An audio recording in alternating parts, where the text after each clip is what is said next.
What's up, guys? No Nonsense Know-How here. What you're looking at are some photos of my backyard when I first moved in. You can see I had some serious drainage issues, and after a downpour, the water would kind of just stick around for at least 3 or 4 hours. Now this back corner, I ended up just throwing like 5 yards of dirt there, berming that up and putting a garden in there. That took care of it. But still, even during a downpour, I would end up with this huge pond in the middle of my yard, and of course my ducks, they loved it, and it was cute to watch them swim in it, but I knew I had to take care of it. And so I have this old footage here that I made a short little video. Just wanted to show you what I did to take care of it. And yeah, it's not the greatest footage ever, but here you go. All right, so it's January 4th 2016, and I'm kind of making this video just so I can remember what I did with this drainage project. Essentially, the problem we're trying to fix is water pulls up in the center of the yard, right here, and a little bit over near the tractor there. So instead of making a French drain through the center of the yard, which would have been most ideal, I decided I wanted to keep the center of the yard free and clear, because one day I might put a bunker in out there or something like that. I have plans to do. So essentially what takes place is all the driveway water from up here runs down slope down to here, where I've actually taken some material out, and then it rises slightly as you get towards the back, so the water has nowhere to go. So in this section here, I'll lay landscape fabric down, and then I'm going to do perforated. I got 4-inch pipe going all the way, and then on the back we're going to be using 6-inch solid pipe. We'll lay the fabric down, we'll lay the pipe, fill it with stone, fold the fabric, tamp it down. This is going to be getting patched over with some asphalt. So then this is going to run this way into our main sump basin right here, which I'm not sure how it got water in it, but must be some groundwater perking in there. Okay. And then we have 2 small French drains that go out. I still got to finish the ends of them, but they're relatively deep, also on a 1 to 2% grade, and they go out into the low spots in the yard. So then our French drain continues on a 1% slope, going down this about 100 feet back to the fence.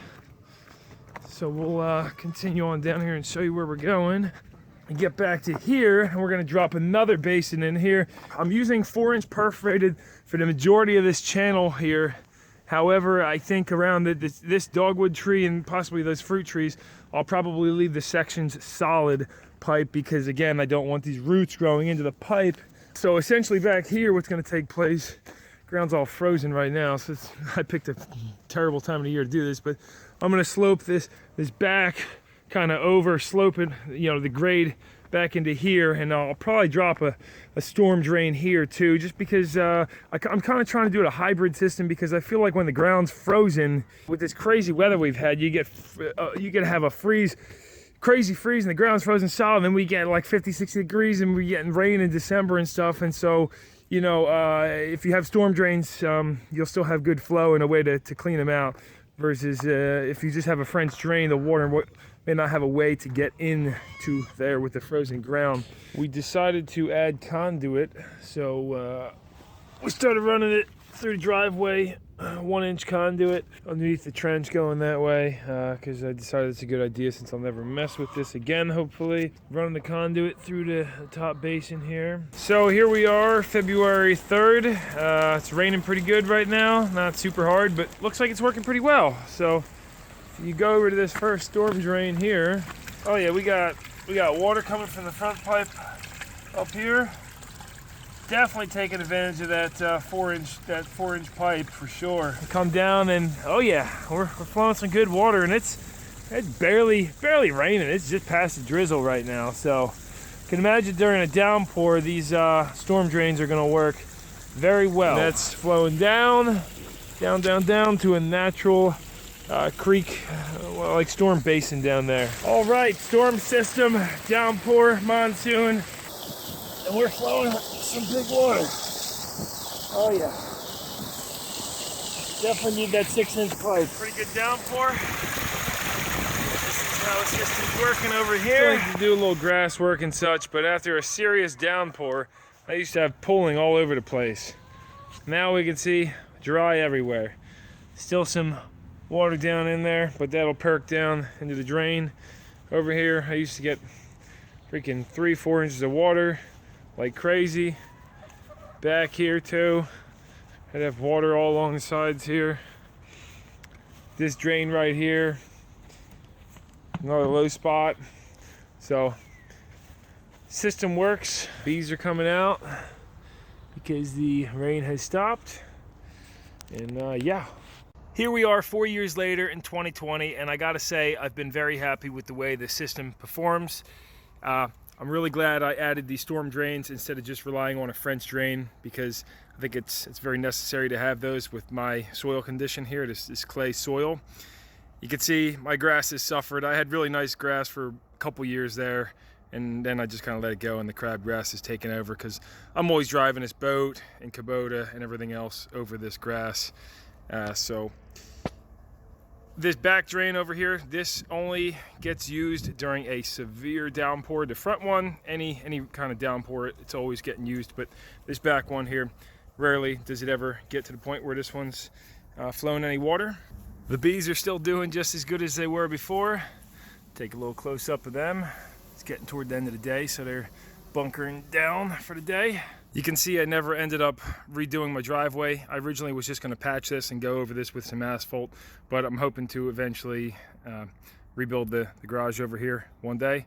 So until I do that, I'll be leaving this driveway where it is. And as far as the storm drain, I made this very heavy duty since I drive my truck over it all the time, but just pop up on it, and that's like 1 inch, inch and a half grate there. And this is actually an old belt from an old machine. I cut the spokes out of it. You can see I haven't opened this in quite some time, but I cut the center out of it and just left the spoke ends on the side to be able to lay that in there. So that should last a very long time before it rusts through. And you also might be wondering about this conduit I ran through there. Some people probably think that's stupid. In fact, looking back, I guess it is a little dumb, but I figured I'd run it through here, so it made it easier for me to pull the wires from the house. I had a center section here, and then also I can tag into here again in the future if I ever had to without digging it back up.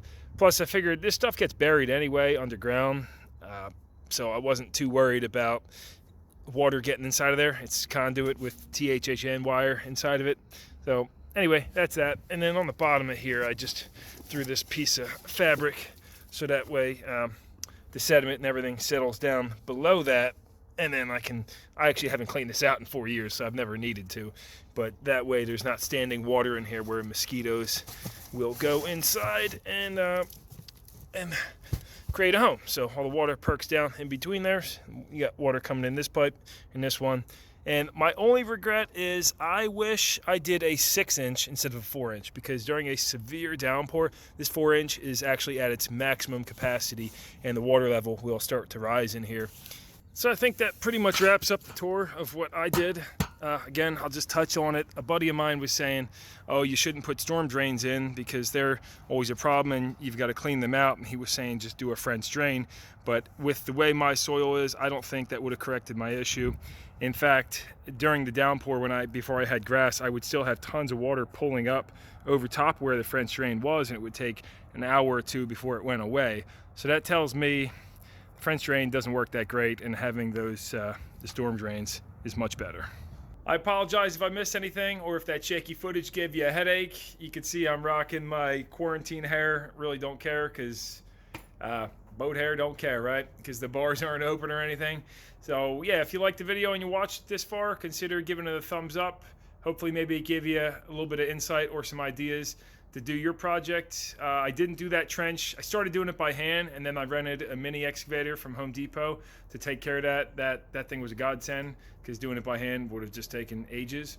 And I don't have a backhoe for my Kubota. So yeah, check out my channel, toss me a subscribe, any of that kind of stuff. And until next time, KZ Guy 2 here, Chris Brown, No Nonsense Know How. I'll see you next time.